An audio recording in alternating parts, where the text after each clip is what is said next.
Hi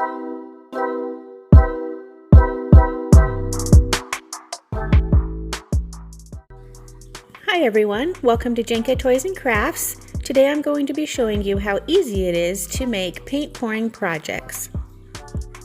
First you'll just need a basic canvas, also some paints. I put my canvas in this tray so that when you pour your paints, the excess paint can drip off into the tray and doesn't make a mess on your table. I got these paints at Ross and it was a pretty good deal for this 4-pack, and the colors are very easy to use. One technique to use when doing paint pouring projects is to use a type of oil. It helps the paints to create really beautiful patterns. Next, you'll just pour your different colored paints into the cup. Adding a few drops of the coconut oil will help make beautiful patterns. Once you have all your paint poured into your cup, you're going to take your canvas, put it on top of the cup, and flip them over together.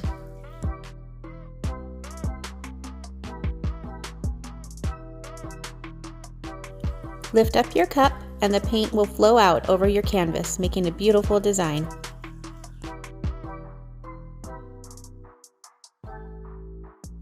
Next, you want to tilt your canvas back and forth to cover all of the blank spaces. If you feel like you didn't get enough paint in your cup to cover the whole canvas, you can just squirt some more paint in those areas and tilt it back and forth again until everything is covered. If you need help covering up some of the empty spaces, you can use a tool such as a spoon or other item to get the paint into all of the blank spaces. You can also use a tool to make some beautiful designs.